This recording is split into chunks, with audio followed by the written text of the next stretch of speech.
a reception at the Brante residence. You come back home after a short stroll through the city. As soon as you set foot in the house, you are greeted by Stefan, who invites you to have a talk in Father's office. When you enter the room, Father has a heap of letters in front of him and is signing them one after another. Son, Stefan, I must discuss an important matter with you. While you were in the capital, our family formally petitioned the overseer to grant us the nobility of the sword. We have 3 generations of noble blood already. We have the right to make our nobility hereditary. The grandfather took the first steps toward the nobility of the sword as soon as Stefan was born. And now, we are on the brink of becoming the Brants. If Overseer Gaius Tempest and the nobles of the province deem us worthy, we will receive a hereditary title. All nobles of the Brante family will remain noble forever, as will their descendants. Father and I do our utmost to maintain the family's position, but our goal can be reached only if our reputation remains unblemished in the eyes of high society. The nobility is watching our every step. Father lays a hand on your shoulder. Now this is your cause too. The future of our family depends on it. We need an estimable reputation and wealth. Everyone bearing the name of Brante affects it. Remember that with every action you take, Brian. You will have to appear before Anazote High Society. We're going to host a reception for the nobility at our home soon. You must uphold the honor of our family, brother. You'll relate the news from Eterna to our guests and present yourself in a favorable light. With Stefan at the helm, the entire family spends a full week preparing for the majestic reception. The house is flooded with decorations and new tableware. Delicacies are cooking in the kitchen round the clock, and the napkins now bear an embroidered oak branch in chains, the Brante family crest. Gloria is the only one to neglect the common cause. Were it up to me, I wouldn't be seen at this hypocritical gathering. But I don't want to let Sir Robert down. He's the only reason I plan to stay for the events. The evening of the reception has come. Dignified conversations and the clinking of glasses fills the house. Among your guests are many high-born, powerful people. Your father and Stefan dance from guest to guest, making sure no one is overlooked. Young Brian, how splendid to see you! So what was your time in the capital like? You exchange pleasantries with a high-placed relative. Meanwhile, Gloria and Mother spend the evening on a sitte by the wall without drawing any attention. Neither your father nor your elder brother introduce them to the noble guests. Still, one of the guests, a young nobleman of the sword named Jose El Pelletier, keeps staring at Gloria in fascination. Your sister averts her eyes, bemused. Lady Gloria, you are the true gem of the evening. You look so marvelous, darling. I haven't seen your like even in the capital. When you walk past Gloria, you hear her hurried whisper. Brian, please talk to me. This Sir El Pelletier keeps following me. I feel uneasy. What does he want from me? I'm just a lowly commoner. Come with me to the other side of the room, although I'll probably still stand out among all these refined nobles. Look, it's Durante the painter. I wonder what's brought him so far from the capital. It would be fabulous if he could paint our family portrait. We should all be on canvas together. We're one big happy family after all. Wineglass in hand, you cast a look across the crowded room. It is time to choose how you will spend the evening. Oh, I only have two options here. Let's see. So the easiest option is present your mother and sister. Get a bit of unity, lose a bit of reputation, which that's actually... we'd gain a bit of willpower. Gloria would appreciate it. Stefan would not appreciate it. Now, we're missing out on purchasing a family portrait because we aren't eloquent enough, nor manipulative enough. We can't talk about our victory in the tournament because, well, we don't have a victory in the tournaments. But we can share the news from the capital, because we have enough diplomacy. That would gain us more reputation, more diplomacy, more manipulation, and Stefan Brante would appreciate it. What's our unity at? No, that's the personality. We really don't want to get our honor much more tarnished, do we? And we're having disagreements. We're at, like, the middle ground, so that's not desperate. There's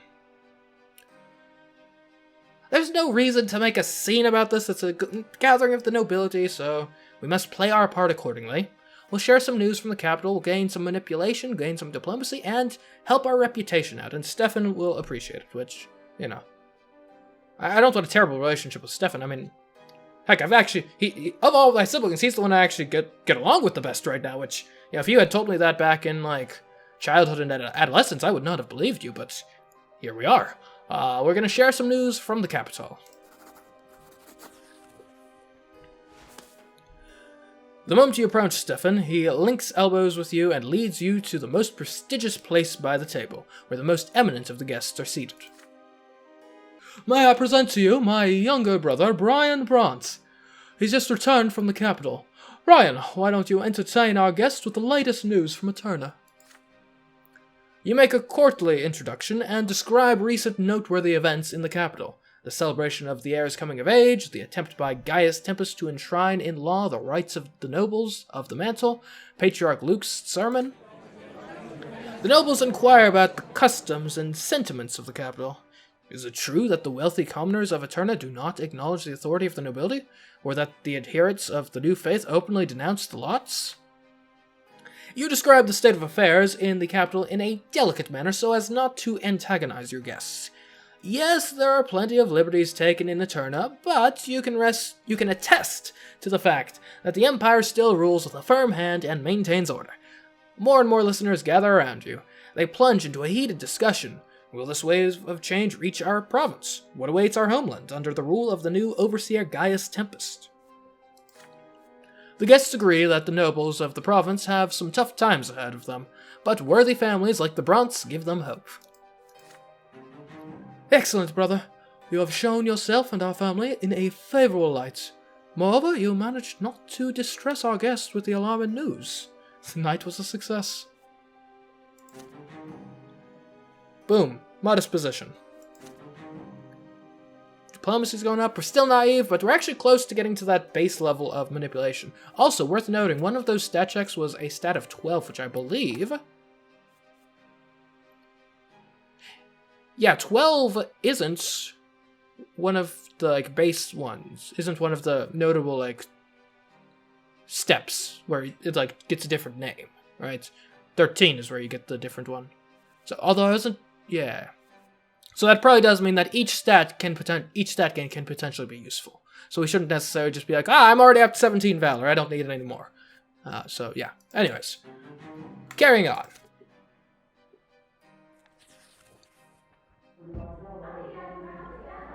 The Rock and a Hard Place. The Brante home has been uneasy for several months now. With father traveling all over the province for his judicial duties, the animosity between Stefan and Gloria has grown into a full-blown feud. Your elder brother tries to use his position as heir to keep his sister in check and make her behave in accordance with her estate.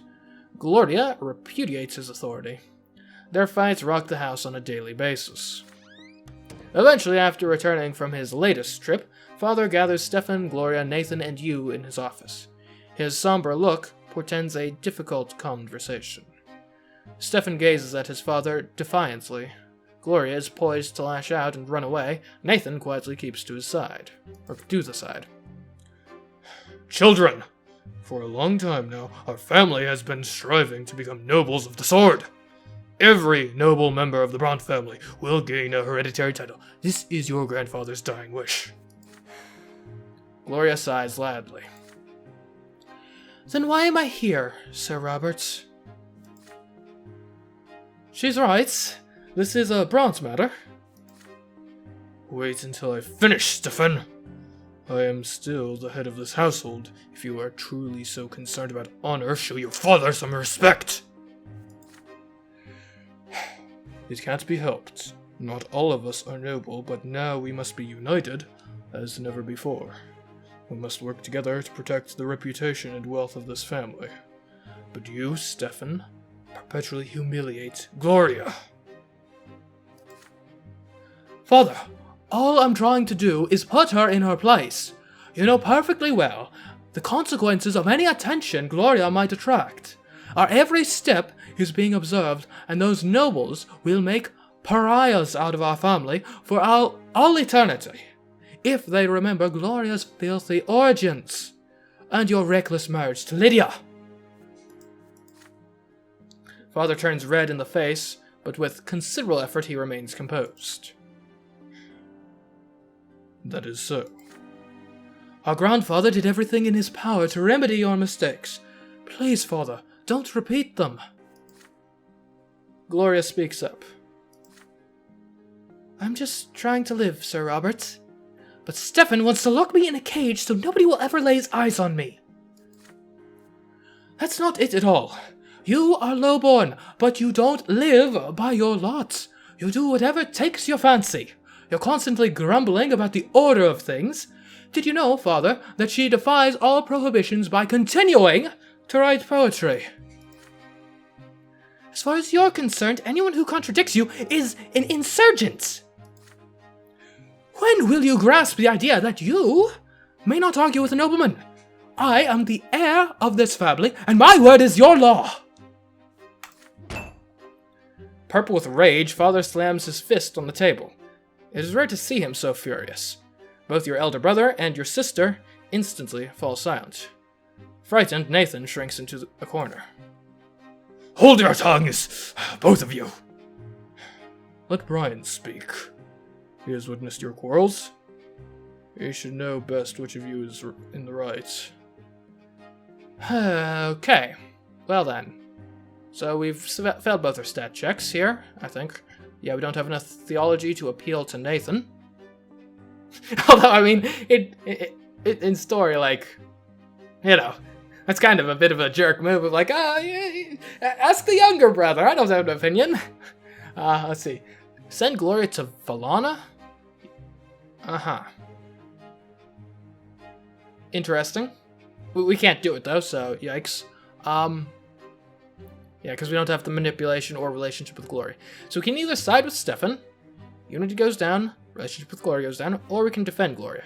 Reputation goes down, and relationship with Stefan goes down.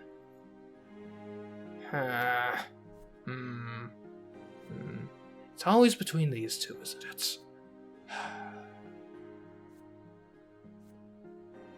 It's not even a positive thing here, it's just what thing do you want to lose?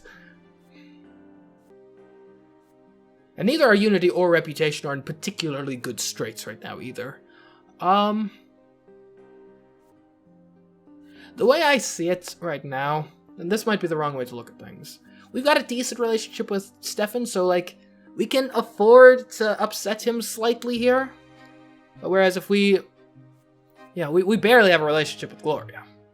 Whereas, granted, maybe that means we should throw her under the bus. Additionally, though, I kind of feel like unity might end up being harder to procure than reputation. Just because, like, this family is at each other's throats constantly. I'm not sure how exactly we're going to get a bunch of unity points out of this, and we do actually want that, because I think there are some things we can get with unity. Like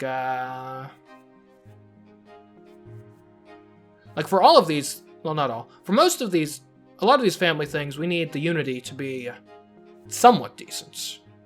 Granted, if we want to get a noble by the sword, we need amazing reputation. I'll defend Gloria this time, but we can't afford to lose reputation forever.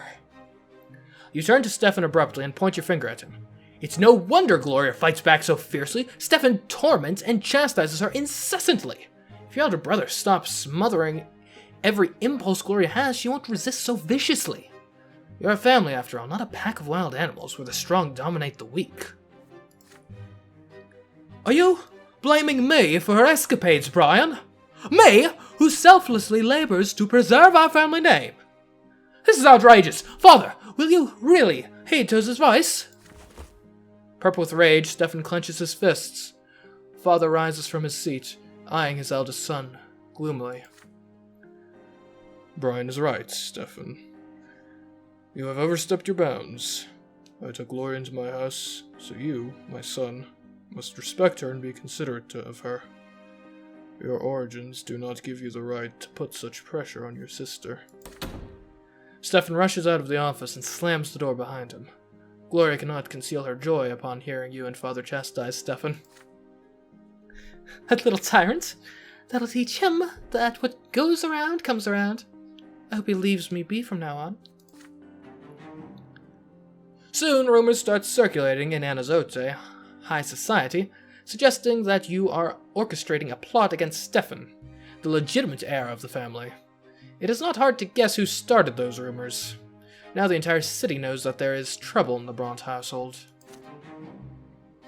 And I'm not trying to unseat my brother from his position. The land disputes. Why did I say it weirdly? Land? The land disputes. It is the morning of a very sultry day, and you are back at the office. You are beginning to get used to the duties of your new profession.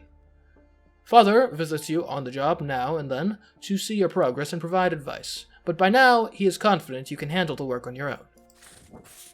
Today is your first case assigned by the prefect himself. From the comfort of your chair, you go through the facts and circumstances of the case. The matter seems simple at first. Seeking some desperately needed financial gain, a noble from the less than wealthy El Avila family rented out a sizable portion of his estate to a well-off commoner by the name of Basil Zheng. All the rent payments are in order, and there is plenty of time left before the lease is set to expire, but the commoner built a large dye works on the estate, and El Avila suddenly filed a case with the prefecture to evict him. The rental agreement specifically states that the commoner Zheng has the right to construct any building on the land. The noble landowner, however, thinks he has the final say on any construction since the land belongs to him. Basil Zheng, on the other hand, has refused to vacate the rented land since the terms of the agreement have not expired. Interesting. I mean, that's why you gotta, with these sorts of things, be like, all rights reserved or whatever, but... Although it sounds in this case that he actually explicitly gave the rights to, specifically, it states that he gave the rights to build buildings on the land, so... Both parties are to appear at the prefecture to hear your decision. The litigant, Sir El Avila, enters first. He is an aging noble who dresses far too colorfully for his years. He walks into your office with confidence and sits in front of you. The next man to enter is Basil Zheng, a heavy-set man with a thick beard, clothed in an old jacket and clutching a hat. He stands by your desk and bows to you. Sir El Avila does not hesitate to speak first. Your Honor, I demand you drive the commoner Zheng from my land. His dye works is a noisy, nasty, ugly building, and I refuse to have it on my property. My family already had to endure their warehouses and their filthy workers right by our own estate, but this is simply beyond the pale. Either the court says the dye works must be demolished, or I, Gustav El Avila, will do it myself. Okay, well that is open defiance of the court. I guess I will have to sanction you for that. You ask Sir El Avila to compose himself and tell the commoner to give his statement. Basil Zheng gives his account, speaking in a deep, gruff bass. Your Honor, it cost me all my money to build the dye works. The contract says it is clear. I got the right to build anything on the land during my rental period. And Sir Avila didn't say a word at first, but now he up and demands we demolish it. My family will be ruined. Is that gonna happen, I say? Sir El Avila screams at him in return, outraged by what he calls his cunning trickery. The bearded Basil Zheng disagrees again and again, his pudgy finger pointing at the clause in the agreement. It is noon already. The sun is so hot, even the air itself seems to melt away. This is your first case? Ever! It is time to deliver your verdict. Okay, we can protect Zheng's rights. Should increase the wealth of Magra, decrease the order. My career would take some heat, and my justice would be... it would be just. I can comply with the demands, which is the exact opposite. Or I can terminate the rental agreements. The wealth will decrease, the order will increase. My career will go up, my justice will go down, my reputation will go up, and the willpower will go down slightly. I wonder, are career and justice always going to be, like, bipolar stats here? Like, will increasing career always decrease justice and vice versa? That's concerning if that is indeed the case.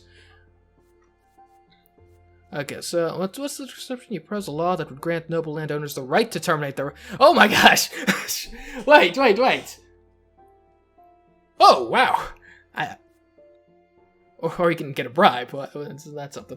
So, okay, just to be clear. So this would be... Dude, the contract says that you can't build... Or that he can build on the land, so you can't terminate this. Complying would just be like... Yeah, sure, noble, do what you want. We don't care about the agreement. You're a noble. You do what you want. This is actually, let's institutionalize and specifically make a law that says, yes, nobles can just terminate any, agreements at will for no reason.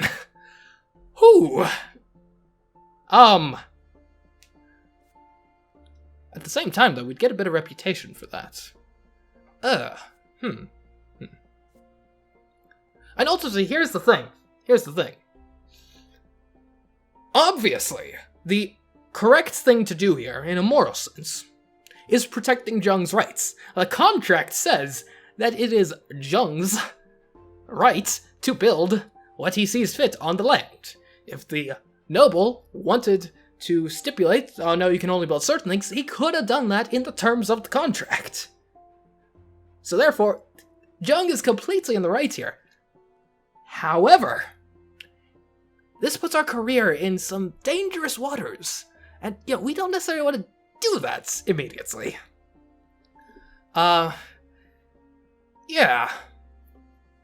Additionally, so we could comply with the demands and just be like, yeah, sure, do what you want, noble. This would give us a bit of reputation if we just institutionalize that, yeah, you can do this now. Although I'm not sure, is that a good return on investment on our willpower? 5 willpower for 1 reputation? We haven't really seen exactly what willpower can do for us in this chapter yet, so we don't really have a baseline to compare that to. And technically speaking, I guess that's probably about the worst ratio we can get, because 1 for 1, like, they can't do halves, so... I'd say... sometimes, when you're in the machine, you gotta be a cog in the machine. We'll comply with El Avila's demands.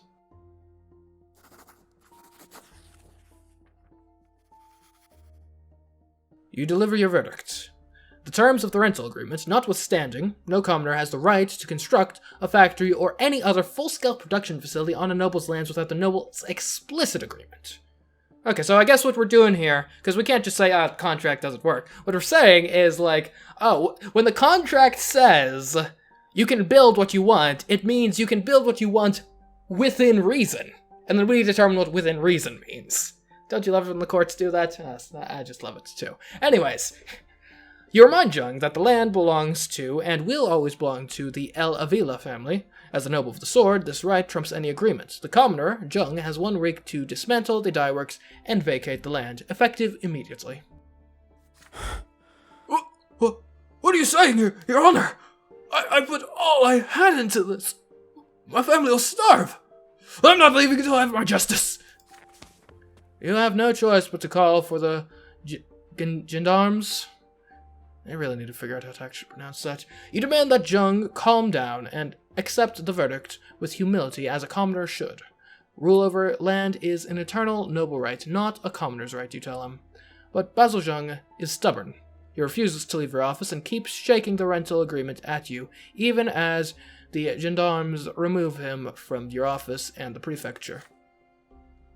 With that done, you tell Sir El Avila to take good care of Jung and his family. They are commoners, yet they are his subjects too. It is a noble's duty to rule well over the common estate. Certainly, sir. Brante, you have my swift thanks for resolving the matter so swiftly. Not that I expected any other resolution, of course. Rest assured, the other nobles of the sword will hear of your integrity. The rest of the prefecture soon learns of your verdict. Most of them support your decision. The law exists to keep the lowly estate in check. When the lowborn resort to cunning and bite the noble hand that feeds them, a judge must be there to put a stop to it. Well. Okay. I mean, I guess at least it's popular, even if it's wrong.